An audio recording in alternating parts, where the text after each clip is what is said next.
What's up? Welcome We back. out here. Episode 6. It's We're the UKNO officially podcast. professionals. Well, we will be in, what, about 55 minutes? Exactly. Once this is done, we will officially be professionals once it's up. The only problem being that it is April Fool's Day when this goes up, so take that how you will. We may or may not actually be professionals. It's like opposite day thing, right? Okay. I think so. Also, I hear the dogs geeking in the background already. Yeah, Brooks is tweaking. He hears me down here talking, and he's trying to come hop on the mic. Oh my god, every time that dog is a menace, but in like a good way. He's a good boy still. All right. Yeah, man, it's wild to me. We walk him downtown all the time with like his muzzle on and everything, looking like he's Bane. Big old choke collar, like very intimidating looking dog. Hell yeah. You could hear him from upstairs. Oh yeah, And- he's so intimidating. Yeah. Okay. I'm amazed at how many people still come up and like want to pet him and like ask, like, can you pet him? No. Like, no, do you not see the muzzle on his face and the hair on his back going up anytime somebody gets near us? Like, come on. Like literally. Let's be smart. Yeah, please give me an ounce of thought before you just reach your hand out to this dog, which I do still have a little lump, of scar tissue from my boy. Like I say, Yeah. It's my fault. We all know this, but hey, man, he's an excited boy. How old is he now? He's just very he's very protective. He wants to make sure that we're safe. Yeah, whatever you say, man. What about my safety, Yeah. Brooks? What about my safety? Brooks doesn't care about your safety. He keeps his circle very, very small. Do not know it. Him and Drake are alike in that, although Drake isn't in his circle, so he'd probably bite Drake too. Oh my god. So, I mean, that puts you and Drake on the same level. So it's really a compliment to you, if we're being honest. Oh, come on, Fuck man. this. I don't want it anymore. All this Drake shit needs to go. All right, fuck it. Let's hop right into the episode, man. This is the UKNO podcast. My name's Mike Watts.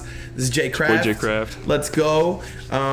Shit, man. Start us off here. We got the first thing on the list is the Bree specific update. Okay. I think the funniest thing about this show being recorded on a Wednesday now, which actually, house cleaning first, we're going to be moving to going on Thursdays for a little bit. How long are we doing that? So next week it starts. But how long is a couple months, 2-3 months. Okay, it's gonna be about 2-3 months. We're going to Thursdays. If you like the show on Friday, just come and watch it on Friday. It's gonna be up, so we're gonna be okay there. But one of the things I have in that couple day gap of recording to actually, it being out there, is that things can change in those 2 days, in those 48 hours between. Yeah. So with Bree specific, last week, just to catch anybody up who wasn't here last week, Chicago radio DJ was claiming that the music scene in Chicago is dry, absolutely baked on Twitter for it, and me and Justin kind of had our discourse back and forth. So in this point, Sam gets involved, and people who know the show know our friend Sam, good friend of the podcast. Let's go. Friend of the program. But he is like going at Bree specific, and me and both of us, I'll say, had our share of tweets at her. But he continued into the next day, into that Thursday, into that Friday, when the last show actually aired. Yo, he's still out there sending Bree specific subtweets, like, to this day. I love it. You know what I mean? Well, he has officially since last Friday, so a week from now when you're hearing this, a week ago, he has been blocked by Bree specific. So that's that. I think we can put this whole thing aside, and we can say that that's probably a well-warranted block. Oh yeah, for the better. This is a good block, you know what I mean? And I was fine with that. But this is where this is where it kind of gets into the weeds, okay? So, Bree specific then goes to Sam's boss over at Weekend at Gabe's. Shout out Weekend Gabe. Shout out Weekend at Gabe's. Go check it out if you don't know it. Goes to him on, not like she knows him or anything like that. I believe it was a DM, and asked for Sam to be fired from the job at Weekend at Gabe's. Mind you, he doesn't get paid for his producer role at Weekend at Gabe's. He is 50% of the show when we're talking about who's actually on screen, right? So she tries to get him fired for tweeting at her. Nothing crazy, no threats, nothing like that. She did call it harassment, which, okay, teach their own on that one. But then after the block, after she reaches out to Weekend Gabe, Sam then goes on the Weekend at Gabe's Twitter account and starts tweeting at her from there. Ooh. I didn't see that. I heard about it. I haven't seen any of those tweets. I think those tweets have since been deleted. And that might be for the best. But, so I think it was actually only one tweet. It was basically talking about, because she had been blocked Sam, so he couldn't see anything that she tweeted.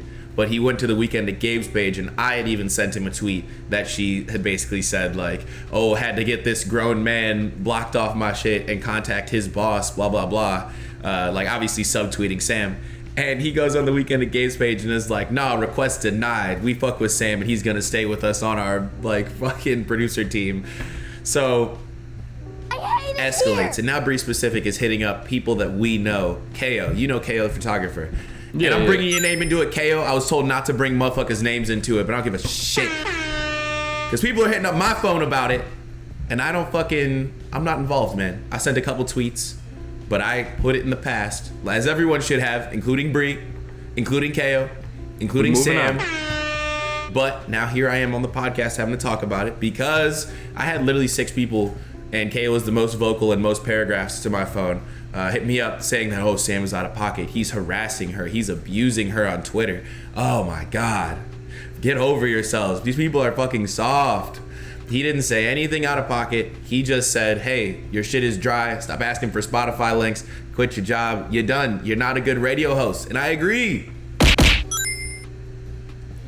Should he have tweeted her from the second account? No, definitely not.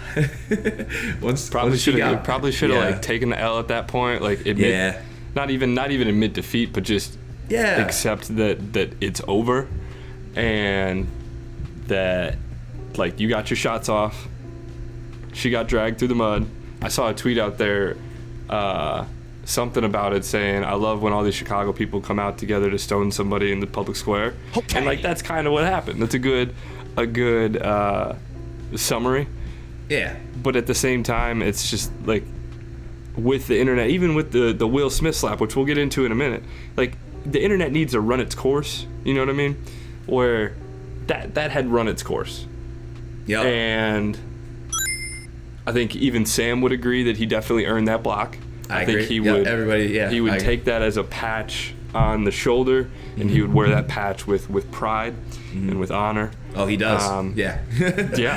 But I think, but what I really want to know about, did she pull up to the show on, what was it, on Monday? And this is the last part of the show, right? So one of the kids who was performing at the show on Monday, which I also performed at, which Sam also performed at as part of my set. Okay. One of the kids tweeted at Bree, hey, slide through the show. I heard you think it's dry, so come on through. We got a show happening this Monday. She said, I'll put you on my list. I'll come through the show. And I'll give you a guess, man, if she slid. Do you think she slid? No. Of course she didn't fucking slide. Because Bree's letting these Twitter fingers talk for her, man. She's not out here, not actually trying to go to any shows, any music events whatsoever. She wants to sit behind her comfy radio desk DJ job and just not know what's going on unless it's getting fed to her by the record labels. Oh, come on, man. So, at that point, Bree Specific has lost all street clout as it comes to the music industry in Chicago. Not that she had credibility's out. Done. Over. And I think that's where I gotta leave it. You know what I mean? The update is that Bree Specific has outed herself as not being about anything that, one, she claims to be about. So that's things that she says. That's the music industry that she claims to represent. And that's also just straight up the weirdness and the threats and the trying to get Sam fired and all of that. Like, man, we really got under your skin, didn't we, Bree? I'm sorry to hear about it. But yeah, you know, I mean, I think if you're getting that type of reaction out of somebody, it's because that individual knows that you're coming from a position of truth. Yeah. And that some of the things you're saying are really hitting home, because it's probably causing her to do a little bit of self-reflection. Look in the mirror. Do I know the music scene in Chicago? Do I have enough knowledge of the music scene in Chicago to speak on its dryness or the lack thereof? Okay. And I think she got exposed. Yep. She got stoned in the public square. And I mean, I think it's time we need to put it in the past. We need to enact that 3-month suspension. And the next time she wants a show, I need a 1-page book report on each artist that she has on the bill. Single space, Times New Roman, size 12. Damn. No space in between the paragraphs. I need a full page, Bree Specific. That's crazy. I need you to give me a biography on these artists. Where are their influences coming from? Who do they fuck with in the scene? I need you to know the artists you're putting on before you start promoting a show for these artists and trying to get people to spend money that's putting money in your pocket and more money in your pocket than in the pocket of those artists that you are trying to promote. Okay. I think you really hit it on the head with that one, man. Is motherfuckers need to make sure that people are, one, doing their research, bringing up people they believe in, two, paying out artists. It's so crazy how many times we will wait for a paycheck, or there will not be a guaranteed paycheck. Or I got hit up today to do this show on Saturday, and I said, oh, would it be possible for you to throw me X? And I hit him with my number, and he was like, oh, a budget? Shit, I mean, that sounds fair. I'm like, yeah. Why didn't you think of that when you first came to the person? Like, geez, man. Put a little respect on everybody's name, Bree specific, and I think we can leave it there. I don't know how Sam feels at the moment, but I think, especially after she didn't show up to the show on Monday, I dedicated my set to her. I was going to do that whether she was there or not, but it's a shame you couldn't see it, Bree. You know what I mean? Okay. I think you, Sam, the rest of the scene, you can walk with your head held high. Bree specific, I think, is going to be ducking and dodging for a little bit until this kind of settles down, people forget about it.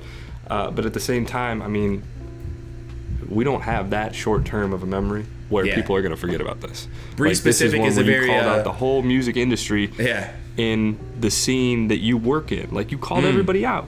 Say that.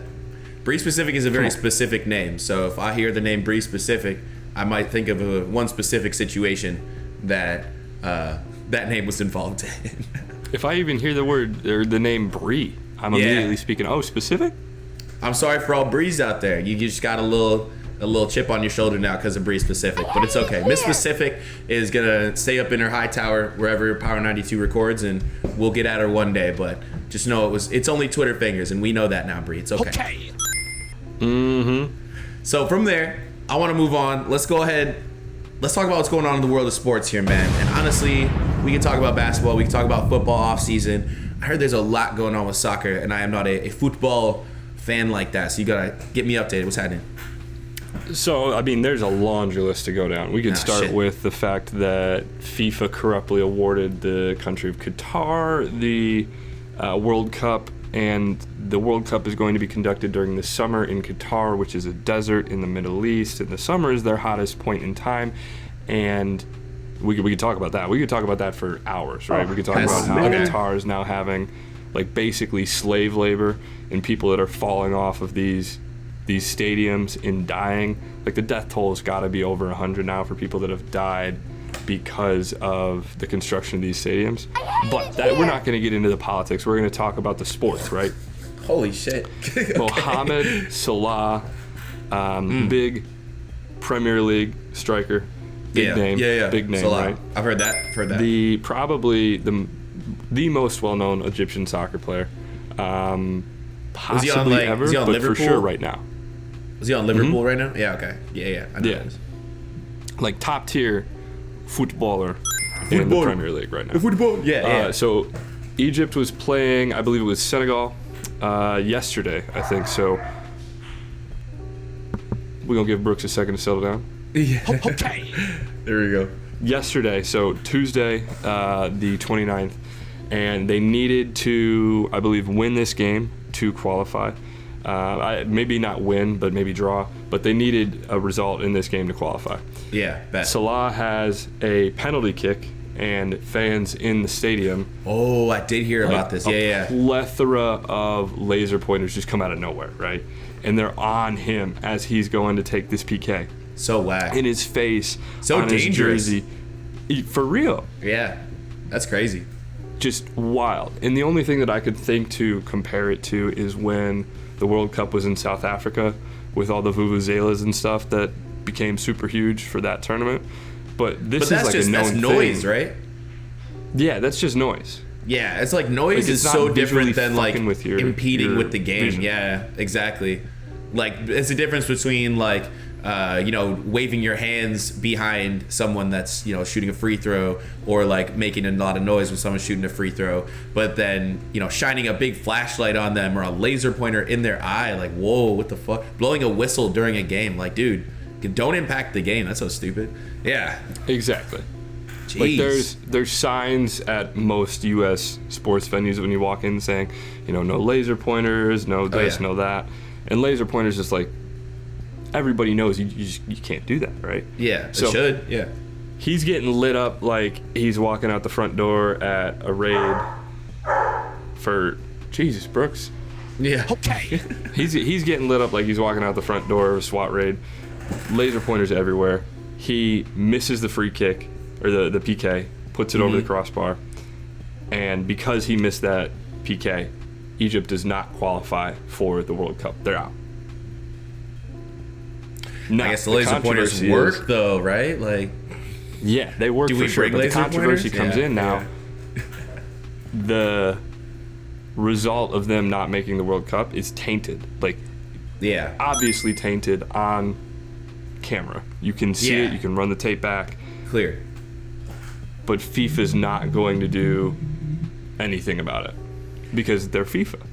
I hate it so here. Short of, like, literally short of banning fans or doing like complete head-to-toe metal detector checks, what can FIFA do? Because that's an interesting thing. You know what I mean? Like, relating it to F1 at least, when Max Verstappen won last year's World Championship and people were all up in arms about how it happened, it's like you can reprimand the person that, you know, made that bad decision, but you're not going to replay the game or anything. You know what I mean? You're not going to rerun the race. Like, what could FIFA do? Is there anything on the table? I don't think anything's been put on the table yet. The only thing I can think of is like maybe the ref pauses the game. Like, you take a 5-minute break, you come on the loudspeaker, you say, you know, please put the laser pointers away. We'll not be proceeding with this game until, you know, the laser pointers are put away. If you guys don't cooperate and you continue doing this, the match will be forfeited by Senegal, and the result will be an Egyptian win.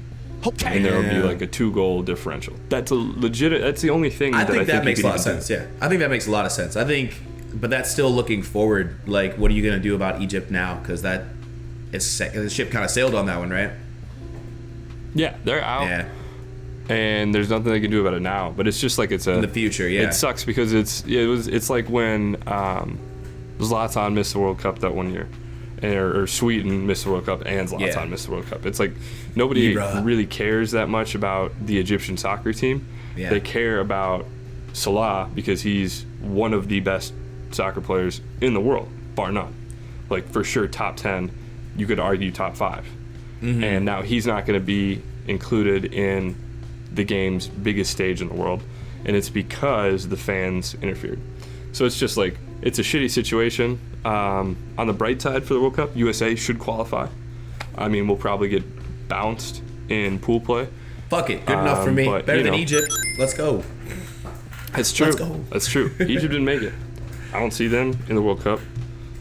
Yeah, I do think there definitely need to be some checks on the fans in that sense, because that sucks. You don't want to see a team going out because of like a bad penalty kick and stuff like that. At the same time, like when I did karate, they would always say, like, don't leave it up to the refs. You know what I mean?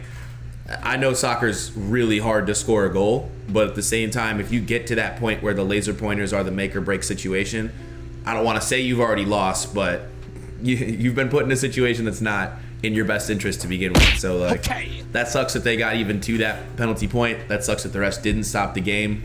We're here now. We do have to just learn and move on, and that's the worst part about sports is you kind of can't redo a game. You know what I mean? Or a match. Exactly. You can't go back and give Josh Allen the ball back. You know? Exactly. Can't go back and run it with Marshawn. Yeah. That's super real. I mean, so who are the big contenders in the World Cup this year? Do we know? Or is it this year or next year? It's this summer. Yeah, it's this summer, I think. Okay, bet. Who are the big contenders? Do we know? Not Egypt. I don't know. Not the U.S. I'll find out when the pool play gets announced and ESPN starts talking about it. Bet. No, that makes perfect sense. All right, moving on. I know the important names from FIFA. That's about it. I don't even know that, so you're ahead of me at least in that sense. All right, we have to talk about the Oscars, right? Which is interesting because a week ago, before the Oscars happened, I never would have thought we were going to be talking about the Oscars on the show. I'm not going to lie. The Oscars are played, right? Okay. Like, pretty super played. But yeah, I haven't watched the Oscars in at least 10 years. Okay. I mean, I think I read an article that this year's Oscars, even with the Will Smith slap, this year's Oscars was the second lowest viewer ratings period, that they've ever had. Of all time. Which is wild. Which the viewers definitely spiked after the slap, which is interesting. People hear about it and then they tuned in to the Oscars and shit, which a lot of people are even saying like, oh, was it scripted, blah, blah, blah, to get the Oscars, back into relevancy. But that's exactly what I want to talk about before we even got into the actual Will Smith, Chris Rock altercation.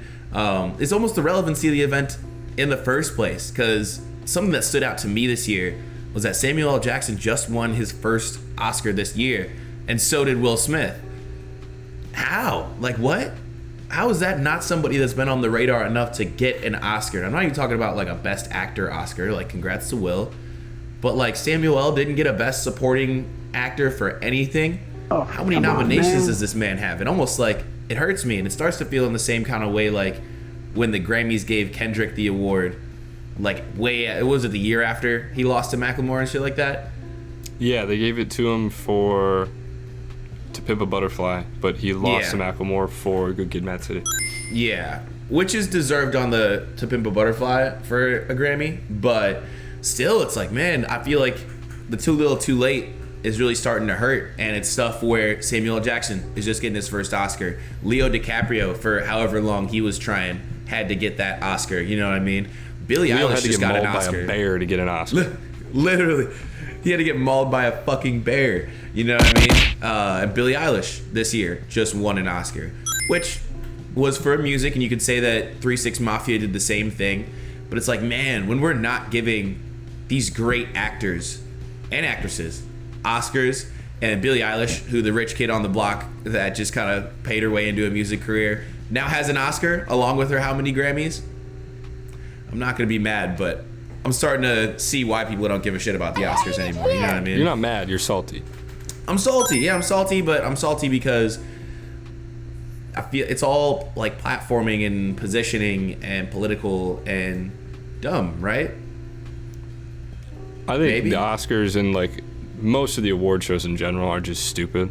Yeah. Okay. They're not, the awards are not voted on by your peers. Right? Yeah, or at least facts. I don't think so. I could be 100% wrong. I did zero research into how the Grammys or the Oscars are awarded, but it is like the Academy or like the Grammy. Yeah, it's the Academy of Music, the Academy of Movies and Art, right? Yeah, it's not like a peer-reviewed, peer-voted award, which I think if that was the case, there would be way more weight on the actual awards because it's coming from your peers. It's not just coming from like some rich white dudes in their 70s that run, Warner Brothers or whatever the fuck. Yeah. It's coming from like the 6 people that are nominated for Best Actor, they all have a vote. And they're voting either for themselves or somebody else. If you institute an award system of that nature, then I think it's a game changer for both of those award shows in general, because it puts more weight and more merit on the actual award because of who's awarding it. I think people would tune in for it because they would know that it's more of a legitimate kind of award show, right? Okay. And I think the other thing that's interesting to draw the conclusion or draw the differences between the Grammys and the Oscars while still essentially being the same thing for different industries. I think what's the word I'm looking for? The level of difference or the margin of difference from one Best Actor to another Best Actor, like all of the nominees for the awards, I think that margin of error, that margin of difference is way smaller than it is in the Oscars and in acting than it is in like music. Like Best Hip Hop Album, go back to the Macklemore and Kendrick example. I mean, you can say what you want about Kendrick having a better album. I think he did, and I think it was bullshit that Macklemore won the award over him. Yeah. But The Heist was still a really good album. But the margin of difference between The Heist and Good Kid, Mad City is a bigger margin of difference between, say, Will Smith and Adam Driver. Was he up for Best Actor? I don't know. But Will Smith and whoever the second best was, you know what I mean? Yeah, that's interesting. Huh, that's interesting. I don't know. Yeah, like the margin of difference there. But I mean, I don't even know how to respond to that, honestly. I think regardless, like, both of those awards, it's not gonna because the awards are awards of opinion. Yeah. Your opinion of who should have, best film or who should have best rock album is gonna be different from mine. It's gonna be different from Sam's. It's gonna be different from Barry's. Like, it's not gonna be the same.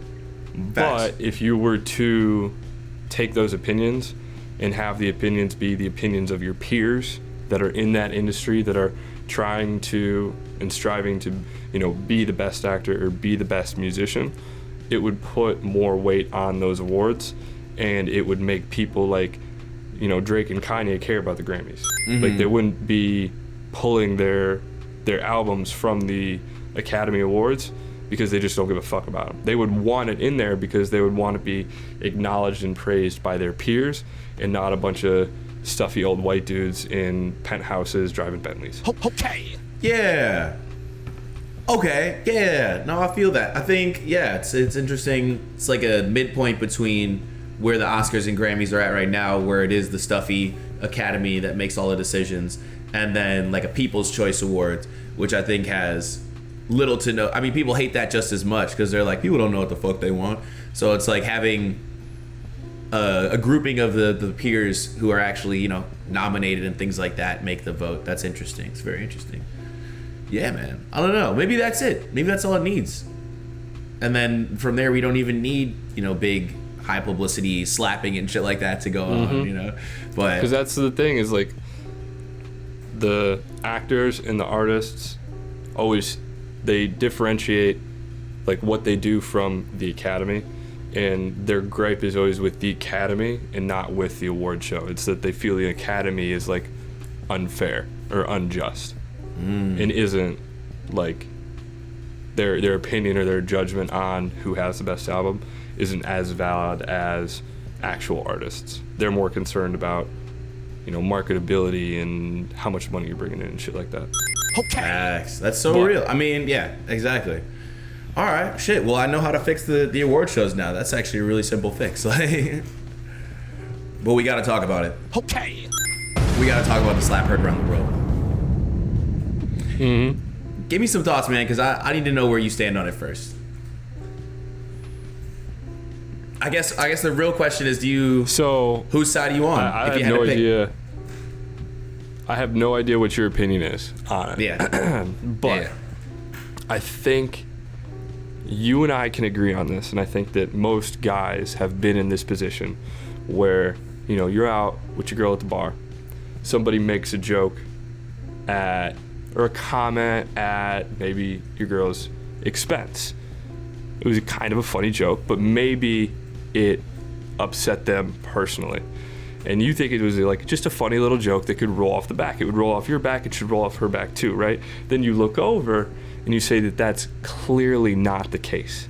And all of a sudden your tone changes because you know that you need to do something about this.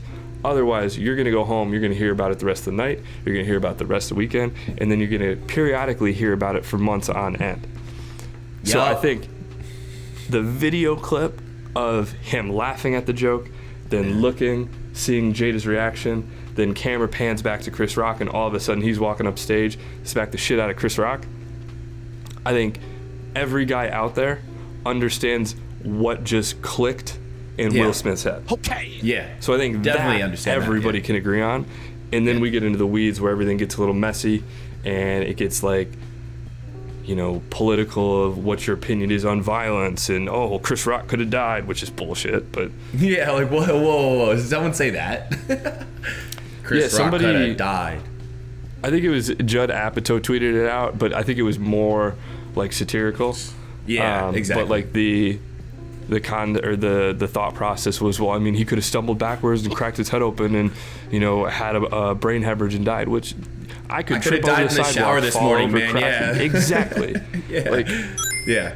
So I think everybody out there has been in that situation and understands what he was going through.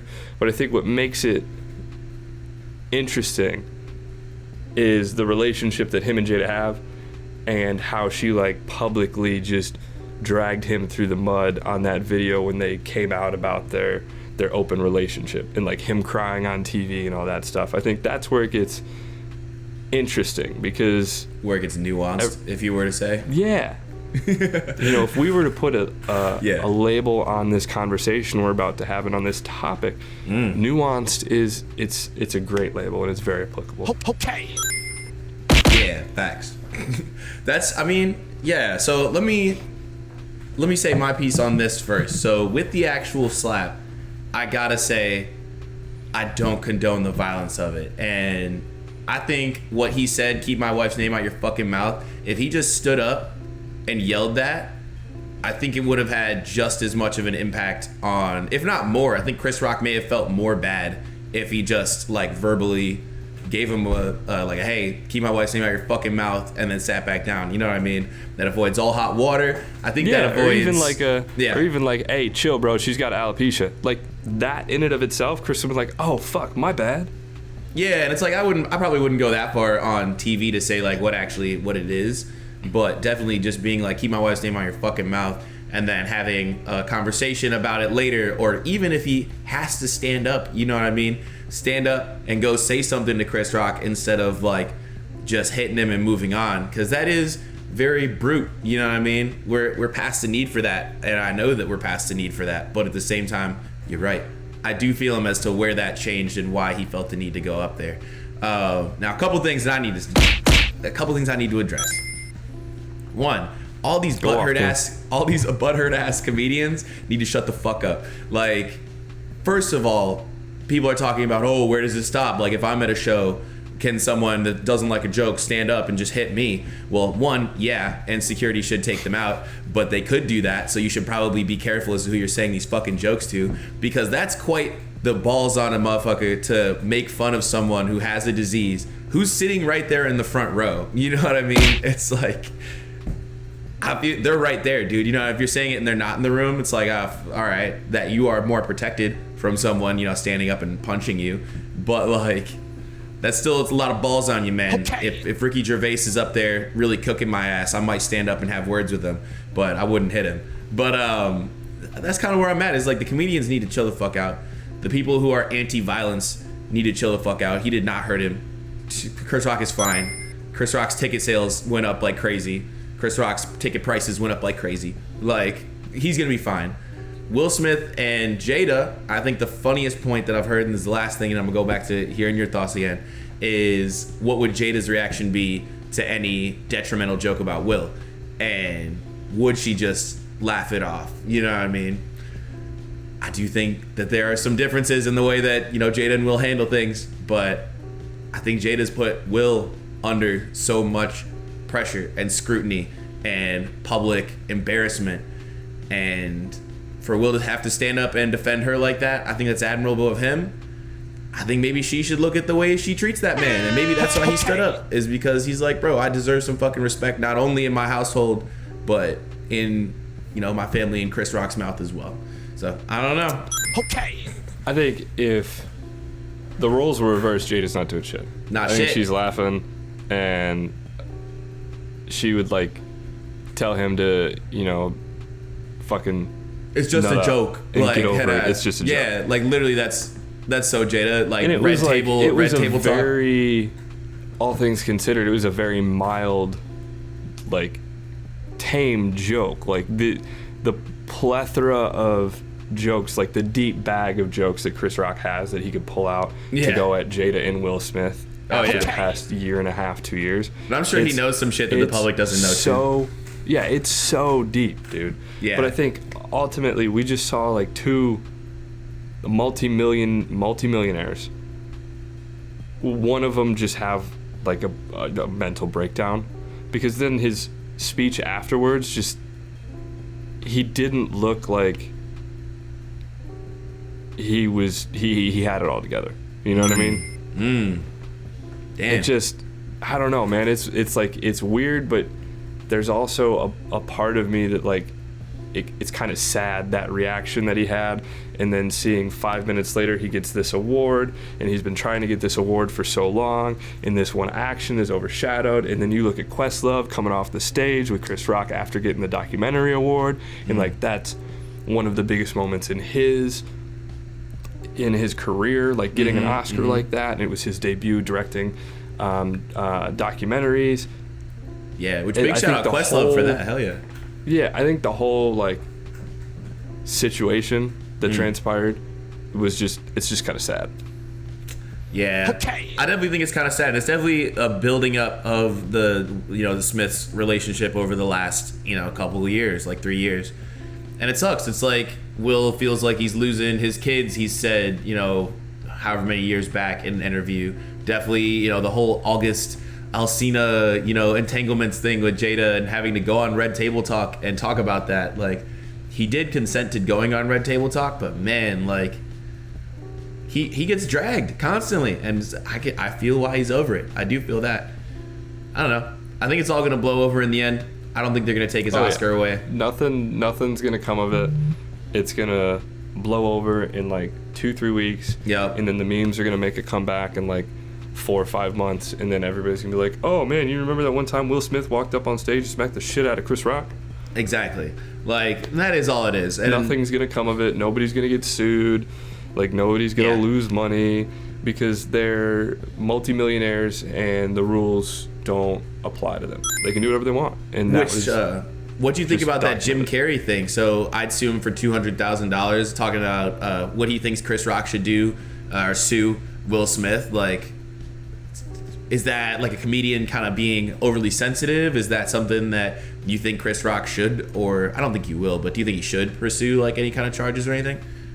I don't think he should, because if I'm in that position, I'm looking at it as like I said, I feel like Will Smith isn't necessarily a mentally healthy person right now. Damn. Which, if I was in his position, I probably wouldn't be either. There's a whole lot of shit that's going on publicly. Just imagine what's going on like behind closed doors. Okay. True. I mean, they do seem like they're living their life pretty publicly. Like maybe not too much behind.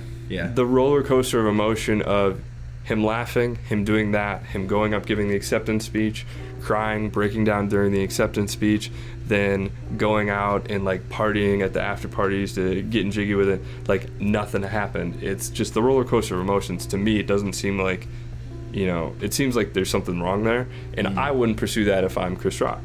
I think Jim Carrey saying that is just Jim Carrey, like, he's just being a heel. He's kind of been that way for quite some time.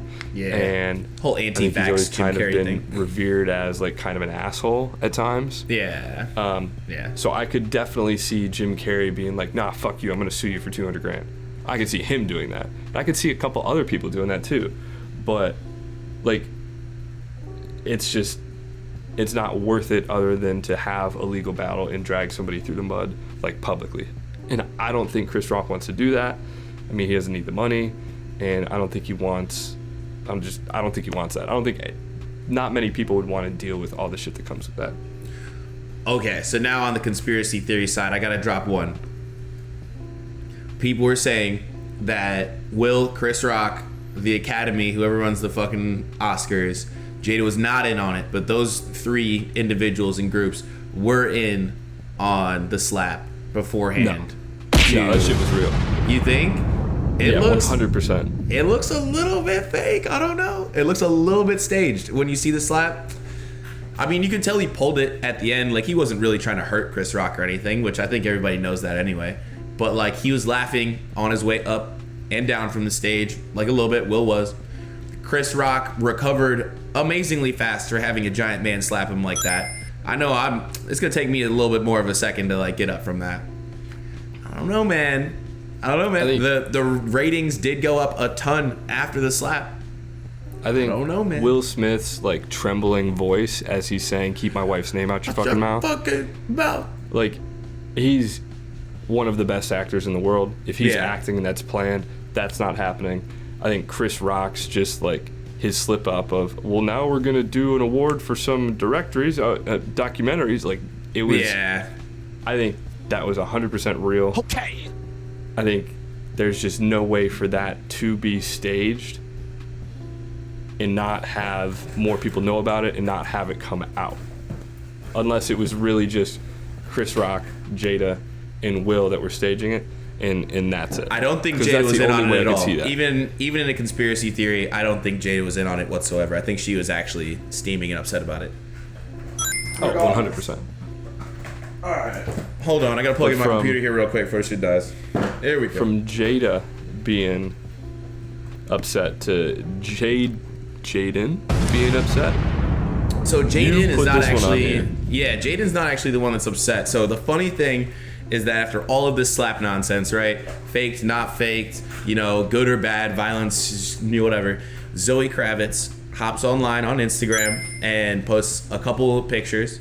One saying this was my dress for the event that we're now hitting people and cursing at. And the second one being this is my outfit for the after party for the event that we're now hitting people and cursing at. Or using profanity or whatever. And people were dragging her for it. They brought up old interview where she basically called Jaden Smith, Will's son, super handsome, and said that when she was 24 and he was 14, she was having to like hold herself back and think like, oh, like me going farther with these thoughts I have is like weird.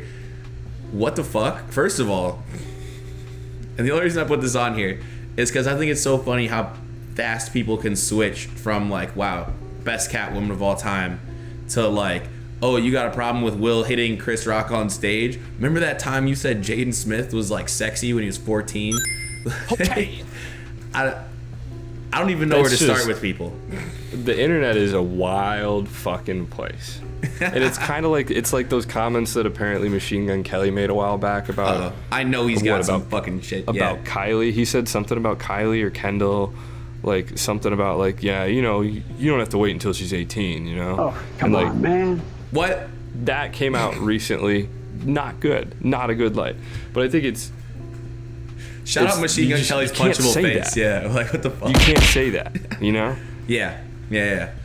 I mean, it's weird because like, so the first thing I thought of when I heard about this side of the story was the Drake and Millie Bobby Brown thing. Okay. Mm-hmm. So it's like, as weird as the Zoe Kravitz comments are, right? It does seem like she was just like, damn, Jaden Smith is a hot 14-year-old, which like weird, right? She's 10 years older at 24. But we have people like Drake out here who's getting zero backlash for like clearly grooming Millie Bobby Brown and stuff like that. Like, I don't think Zoe Kravitz is a predator or anything. Catwoman, she's a predator. But like, we don't need to flip-flop so fast on how we feel about people just because they said something that we don't necessarily agree with, if that makes sense. Like just saying that the award show maybe shouldn't have had someone walking up on stage and hitting someone else. And then they're like, yeah, but you called his son hot back fucking 10 years ago. Huh? You're like trying to compare apples and oranges and not oranges and oranges. Exactly. It's like two independent things can both be true. You can be Zoe Kravitz and think that Will Smith shouldn't be walking up on stage and hitting people. And you can also be an internet troll and you can think that Zoe Kravitz shouldn't be saying creepy things about Jaden Smith when he's 14. And both of those things can be correct. I completely agree. Yeah. I do think it's weird that she made those comments. I also think like anybody who was in the public eye or on Twitter back in like 2013 is probably cancelable. So we should go ahead and get it out now. Like everyone should just cancel me now. Whatever y'all dig up on me, I'll put a tweet at the bottom here if I can remember to. And hopefully they cancel me for it by the time this is fully up and everybody knows about it. Okay. Yeah, man, that's the other thing that's crazy about the internet is that it's been around so long now at this point that everybody has dirt out there. Yeah. You just gotta like know how to manipulate the Twitter search algorithms to find the shady shit to out somebody.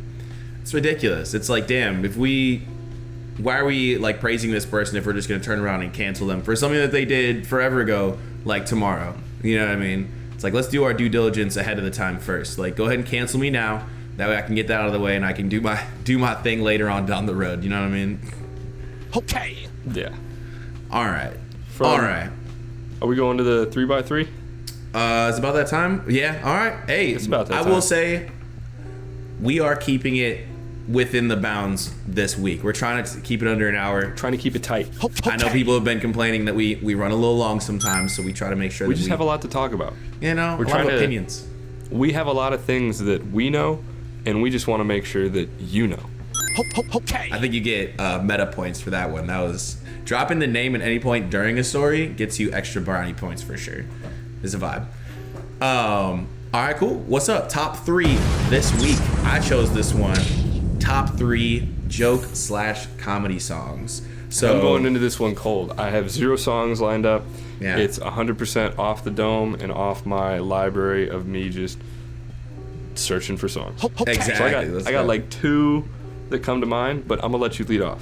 Are you sure? I was like, why don't you go first? I have a couple in mind. That way, like you go. All right. So my first one, I have to choose with a murder blow. It is gonna be "Dick in a Box" by The Lonely Island. Honestly, The Lonely Island is criminally underrated for how good they were back in like, what was that, 2011, 2013, somewhere around there. But like those songs, fucking fire. "Dick in a Box" by The Lonely Island. That is a clear first round pick. But you neglected a pick that I think is the clear 1-1. Oh shit. And it's from a famous Canadian, a legend in the comedy genre of music. Okay. I think Mr. I know who Weird you're Al talking about. Yankovic. Yeah, okay. I knew who you were talking about there. His 2006 smash hit, White and Nerdy. Yes. I said Riding Dirty at first. White and Nerdy. That song was on, it was like number 1 on the MTV music videos for a solid 2 or 3 months at least. He had the music video of him riding that Segway with a fanny pack on and like braces. Fire. Yeah. Yeah. All right. I don't know if I give it a 1 of 1, but that shit is fucking fire. All right. My next song, well, low-key one that most people actually have not heard of, but is one of my favorite songs from back when I was like, probably like 13, 14. Circle, Circle, Dot, Dot by Jamie Kennedy and Stuart Stone. And you may have to go look this one up because it's a deep cut. It's got a video where they did Lego figures as like stop motion shit. Super worth it. Great song. Circle, Circle, Dot, Dot. Great. I think I'm going to steal your third pick here. Okay. What you got? With a song that I pretty much guarantee nobody will know or remember outside of you, me, and like maybe 3 other people from like the old squad. Okay. It's a Fatty Spin song called "Doing Your Mom," and it's a classic. Shout YouTube out, video is hilarious. It's I don't even know how to describe it. So if you're listening to the podcast, hit pause real quick, open up a new YouTube browser, type in "Doing Your Mom" by Fatty Spins, and watch that for 3.5 minutes because it's great. That is a good one. Shout out Ray William Johnson. You remember that YouTube channel? It was like one of the first YouTube channels. It's the same guy. He's the Fatty Spins dude. Okay. That's hilarious. That honestly was a repressed memory. Did you even have that one on your list? No, it's definitely not on my list. I didn't think you were going to steal my third pick, but I'm glad you didn't. So my third pick, Mickey Avalon, "My Dick" by Mickey Avalon. That song is absolutely fire. If you turn that song on in a bar these days, those who know will make themselves known because that song's fucking hilarious. But "My Dick" by Mickey Avalon. Actually, I assume that's comedy. Maybe he's dead serious, but I assume it's comedy. Last one. What you got, boy? I've got 2 that I could go, but you already took a Lonely Island song, so I'm gonna go. I'm gonna get a little racy, and I'm gonna go Bo Burnham. And I'm just gonna go with a classic Wordsworth. You can't go wrong with it. I wanted to go a little bit racier and go Clan Cookout because I think it's a fucking hilarious song. But we've already been over The Internet Lives Forever, and I don't really want to be recommending a song called Clan Cookout. See, this is where they cancel you. Exactly. Yes, I have to post my tweets. The podcast is teaching me right now as we record. Yes. Cancel this kid. Fuck. Oh. Yeah, man. But don't, because I didn't recommend the song. I like comedy songs because I feel like they like age really fast, but at the same time, like once you go back to them, they stand up a lot better than a lot of like pop songs of the time. Which is interesting. Dude. So when I go back to any of those Weird Al songs, fire. Honorable mention to Lil Dicky. All of the stuff he put out before he started putting out like real hip hop music, like Save That Money, was all like comedy music. Definitely, and it was all really good. Also, shout out I'm on a Boat by The Lonely Island. I feel like that's an absolute classic of the comedy genre. All right, baby. We did the top 3 before we actually went back and did Copper Drop, so we are out of order. That's okay. But it's totally fine. Changing it up. Let's go. So we'll start. We got 2 dunks on the board, but we're gonna start with a Nike dunk and a Union LA collab. They did 3 colorways. These are actually all really cool shoes. I think we did the pistachio colorway a while ago, but these Royal colorways are dropping tomorrow along with the Argon. The Royal is like a purple and yellow kind of LA colorway, Lakers colorway. Really cool shoe. The outer portion of it, where it kind of looks like a little faded purple. Yep. All of that can wear away, and there's a darker purple underneath. All of the checkerboard stuff can come out. It's like a mesh kind of material that over time will wear, and there's a darker color underneath that. So like as they get worn, they get fatigued and like age and look better. So it's a really expensive dunk if you don't get it at retail, but they're designed to actually be worn and broken in. The other 2 colorways, Argon is like a light blue, and the pistachio is like a pistachio kind of green. The Argon and the Royals are dropping tomorrow, March 31st. So if you're listening to this on Friday, you already slept, and you're probably paying about $450 for them instead of like $140. Oh, come on, but man. those are heat. I'm going for them. I'll see if I get lucky. I could not get the pistachios when those came out a couple weeks ago. I need you to say officially what these are for you, the exact wording. Oh, it's officially a cop. Let's fucking go. All right. That's so interesting that these are made to be like worn, because I'm obviously only seeing the picture that we have here. So like I do fuck with, first of all, I scrolled down a little bit and they're made of that material that's like super reflective when you take like a flash picture of it. So like the white parts there, if you take a flash picture, are gonna show up as like reflective, which I think that is always really cool on a shoe. I'm interested to see how this like whole wearing out thing works, because these look cool as like the light color they're at right now, but I don't even know like what that would look like when it starts to wear down, and if the wear in different places would make it feel or look differently, like, you know what I mean? Yeah, all 4 of them look really cool. I think the pistachio is the weakest colorway of them all. There are some photos out there, if you search like Union Dunk Distressed, you can find them. But I think that because the pistachio is the only one that's already out, there really hasn't been much out there yet. So I'm sure we'll see some photos come out of people fucking with them, and you know, like they do with the Dior ones, just making videos ruining really nice sneakers to piss people off. But real, I mean, so for me, I would have to say that these are a double cop for the show. Ooh, they're fire. I love the purple. I think especially the bottoms with like the kind of the purple translucent sole. That shit looks kind of crazy. off purple. Yeah, I like that. Definitely a cop. So from a Nike low dunk, we're gonna go high top. They are releasing a Jordan 1 in the Georgetown colorway. This is a Jordan 1 High 85. It was an original colorway, I believe, that was released back in 85. So they are redoing it. These are hot in the streets. Resale on them is going crazy, and they're super limited release. Sneaker shops really aren't getting many. Hibbett doesn't have them. Foot Locker is super limited. So the foot sites are getting really limited on it, and probably your best luck is going to be the Sneakers app, unfortunately, which makes me really discouraged, because I really like these. I love Jordan 1s.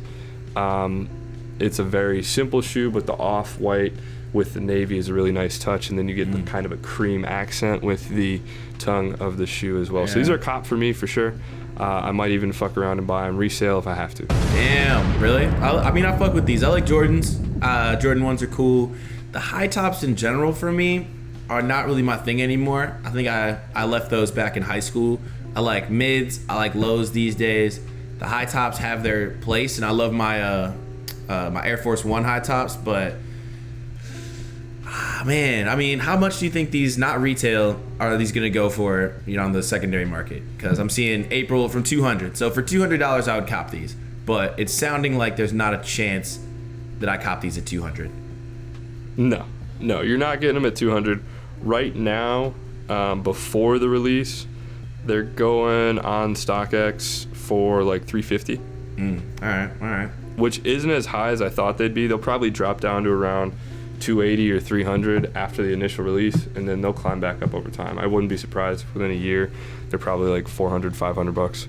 Sheesh. All right. Well, I fuck with the shoe. If I'm going purely on look, these are gonna be good for me. But with everything that I know about it, and it's Georgetown, I don't really give a shit about Georgetown. He's gonna be a drop for me, man. Oh, come on, man. It has to be what it has to be. You know what I mean? Hey, it is what it is. Yeah, these are this cool though. Next cool. One, yeah. We're moving over to another SB Dunk Low. This is the Polaroid colorway.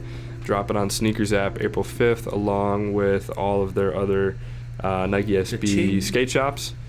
Historically, as I mentioned, SBs are very difficult to get your hands on, especially if you live in an area like Columbia, Missouri, without any skate shops that sell Nike SBs. Damn. So these ones are coming out on the Sneakers app. An ode to the old Polaroid logo with the 3 checks in the yellow, red, and the blue. Black front and a white heel on the shoe. It's pretty cool. I like it. I like SBs. But the only reason I think I would get these is because I don't have a pair of SBs in my collection. So with that being said, I'm higher on the other 2 shoes in this week's Copper Drop. So I'm dropping these. Come on, man. I mean, if I can get my hands on them at retail, I'm not going to be upset. That's I'm not real. going out of my way to try and secure a pair of these. Okay. These are a cop for me. I mean, especially as you see it on the article here, they say retails for $120. Man, these are a fucking steal if you can catch them. I know there's not a chance you can at $120, but man, these look cool. They got the black front, the white back. They got the little, the rainbow strip that goes like right over the toe area there. Do you see that? Mm-hmm. That shit is cool, man. I like that a lot. I definitely think that these are sick, and I would definitely try to cop these. I think the only problem is that like the TikTok generation and stuff like that is just making like certain shoes like Air Force Ones or like SBs like really, really hard to find. And these are simple shoes, man. Like they should be able to mass produce the fuck out of these because these are beautiful, and I would buy these. Well, the hard part with SBs is that the way that Nike does the releases, it's typically just through skate shops. And the skate shops will do raffles for them because they're like super hyped releases that everybody wants their hands on. Yep. And they do in-person pickup raffles. So like I can't enter a raffle for a skate shop in St. Louis because you have to be within 100-mile radius of the store, and they make you show your license and shit. Yep. The regular dunks are much easier to get your hands on. Those release on Nike, restock on Nike all the time. I will say on these ones, Nike and historically Nike SB, they do a really good job at like the little details, the ends of the laces with the Polaroid logo. The insoles are dope.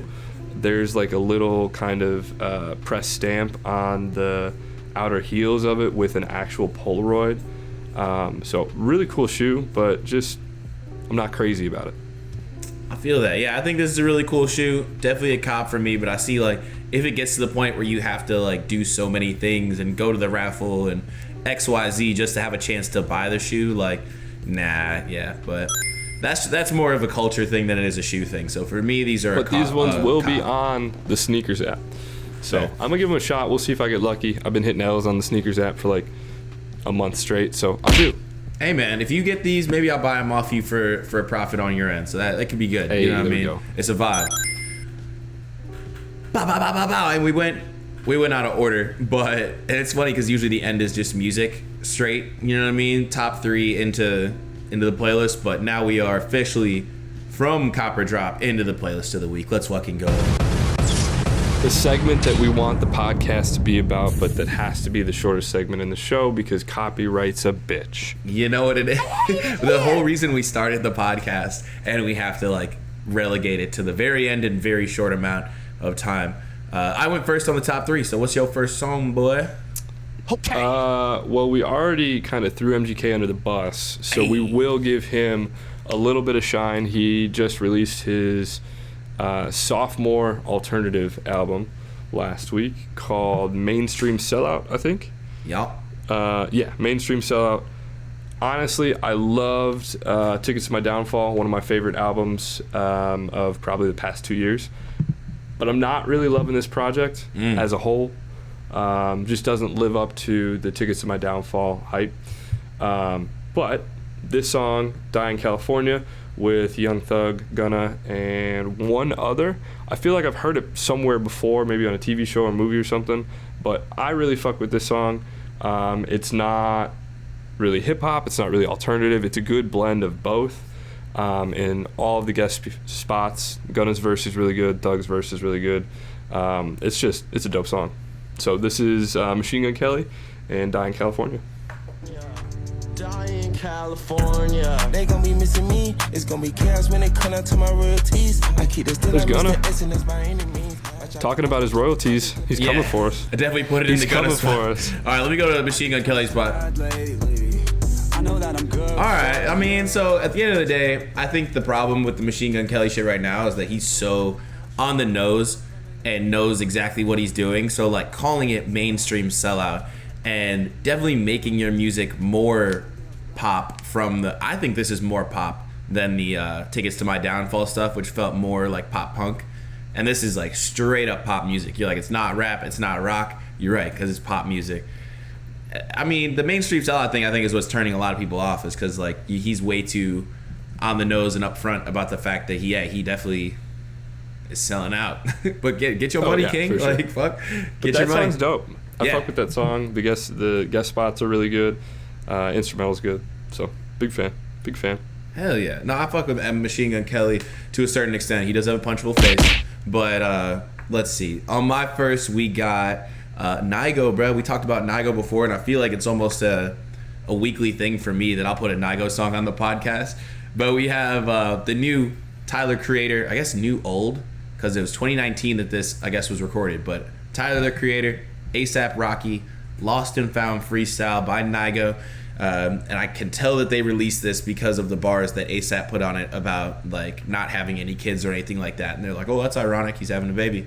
So good on them for getting it out in timely manner. But here it is. Such a fucking good song. Lost and Found freestyle, Tyler and ASAP. Used to listen to that nigga when I was younger. Found out he's a poser when I got a little older. My bitch used to model for the Vogue, but she older. Exactly. And I also love that ASAP is back to doing the or I guess it's not even back to because it's in 2019, but the like low voice, the chopped and screwed shit, I love that. I miss that. Where are we at next? I'm up. Let's see. You're we'll keep it a little poppy. Disclosure's been kind of quiet as of lately. I feel like they haven't really popped off since they had Latch go wild and that whole album go crazy. But this song, Waterfall, came out last week, I think. The vocals are by an artist called by the name of Ray, R-A-Y-E. Really good song. The track, like what's the word I'm looking for? I'm having a brain fart. The instrumental. I just said that word. The instrumental and the synths are really good. But yeah, just a good song. Hell yeah, big shout out to Disclosure, man.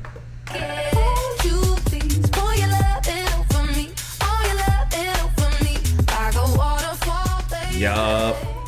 I think the thing about Disclosure is they are like English underground dance music, basically, like deep house stuff. And they never really intended on being like giant, you know what I mean? So Latch kind of came out of nowhere, and now they just want to go back to the roots, man. I feel like I should be like in a lower level bar in like River North or something at 2 a.m. It's a vibe, man. I do like that kind of music. I don't get enough chance to like spin it or hear it really, but I love that kind of stuff. Shout out Ray too. I don't know who that is, but definitely did their thing on the song. Good vocals. Let's see. Next one I got up here, we got Fivio Foreign. I don't know too much about Fivio Foreign. Honestly, drill artist doing his thing. Came up in the shadow of Pop Smoke for sure, which is why this new Magic City remix featuring Quavo and Pop Smoke is popping off so hard, because bro is definitely getting that posthumous feature. However you feel about that, I definitely think Pop Smoke would have liked a lot of the things that they're doing to his music, because I don't know, he's about that money. Good. R.I.P. to Pop Smoke. This is Magic City by Fivio Foreign. Definitely got that London drill, not London drill. I'm thinking fucking New York drill sound, but that really is from like UK drill. But it all stems from Chicago, so I don't know how I really feel about it. But that song Magic City, it's just drill. It's good. It's drill music in general is. That's a whole segment we can talk about. You know what I mean? Honestly. Well, yeah, we already got into Lil Durk and that, and we could have an entire podcast talking about drill music and what is drill music, what is not drill music. So we'll table it. We'll table it this for now. Last one. I'm up. Artist Midwest. He's been popping up on my radar for a little bit. Had an album. It was 8 songs is an album, right? Yeah. Yeah.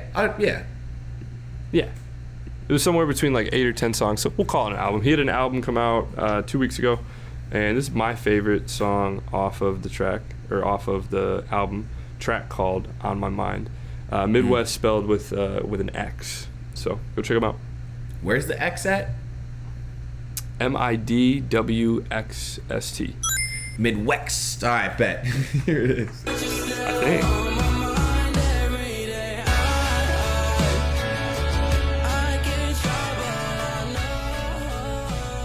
Okay.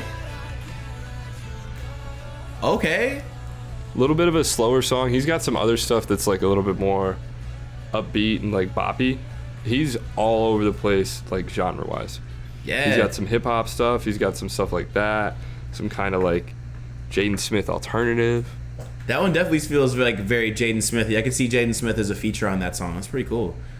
I like that. I mean, I like the very emo vibes, you know what I mean? You gotta have those every once in a while, just getting your feels, you know? Here we go. Last song of the motherfucking day, last song of the week. I had to go back to a homie of mine. I think I've actually played this song on the podcast before, but I gotta do it again because the motherfucking video just dropped today. That's Wednesday. That video is dope. Yeah, dude. The guy that does it, JPEG or whatever, is sick. Absolutely rock with him and his content. He did the same video for Welcome Home. Not the same video, but the video. But this is Junebug, Bite Me. Make sure you go check out the video. If you're hearing this on Friday, you're already 2 days late because it dropped on Wednesday. So this is Bite Me by Junebug. I'm also not worried about this one taking down our first shit for copyright. It's awesome. We can find Junebug if this one gets taken. Yeah, like that.